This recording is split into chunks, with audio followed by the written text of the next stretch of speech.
बिस्मिल्लाहिर्रहमानिर्रहीम। मैं हूं ताहिर डेंसा और आप देख रहे हैं ST TV।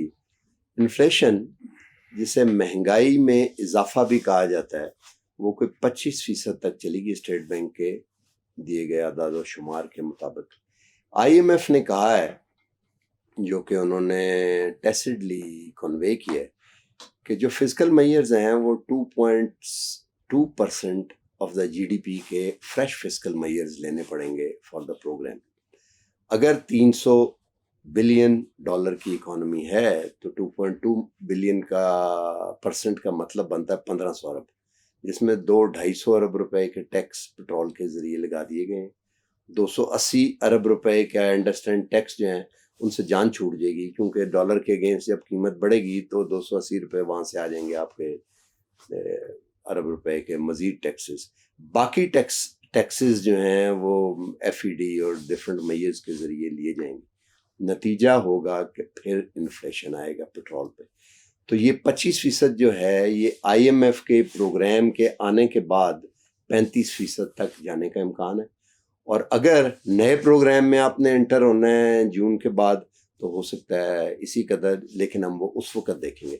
हमने एक गेस्ट को अपने साथ आज दावत दी है, आमिर जहांगीर। आपने वर्ल्ड इकोनॉमिक फोरम की रिपोर्ट भी लिखी है, you are one of the authors, और उसमें आपने कुछ 8-10 रिस्क फैक्टर भी गिनवाए हैं जो स्टेट ऑफ पाकिस्तान को हो सकते हैं। इन्फ्लेशन उनमें से एक है। थोड़ा सा बताएं हमें इस बारे में। देखिए, इन्फ्लेशन हमारे हिसाब से इस वक्त तकरीबन 27% है, और जो कि 35% तक जाएगी। लेकिन बड़ा सीरियस इस वक्त जो डर है वो ये कि ये हाइपर इन्फ्लेशन की तरफ जा सकता है, which means anything above 50% inflation से ज़्यादा की तरफ हम जा रहे हैं।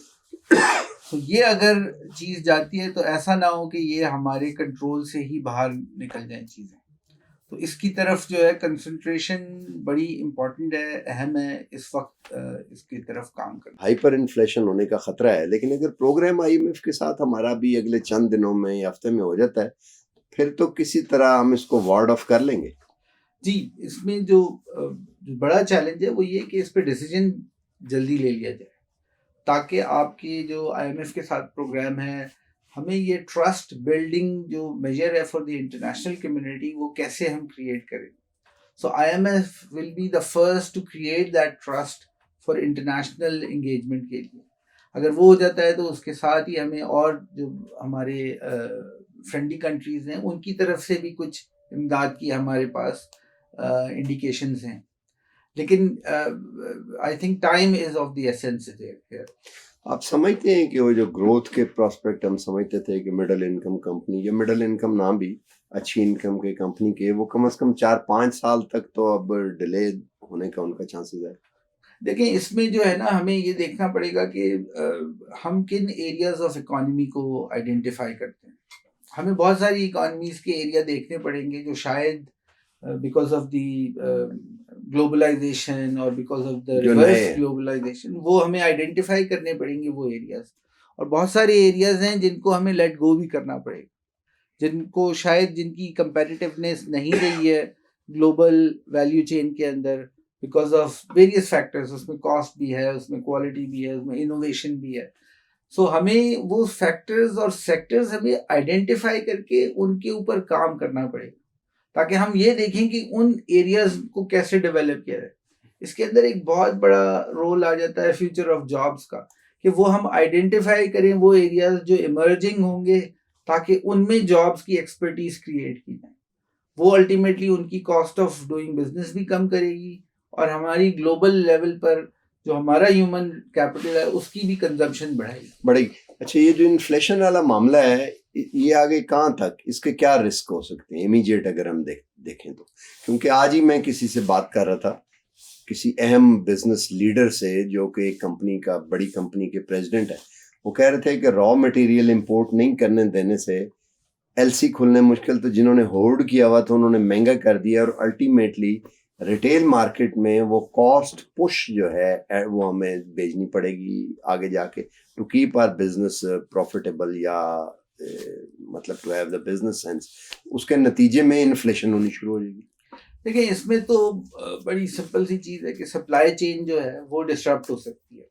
जब सप्लाई चेन डिस्टर्ब होगी तो वो अल्टीमेटली कंज्यूमर तक भी आएगी, लेकिन रॉ मटेरियल सप्लायर तक भी जाएगी।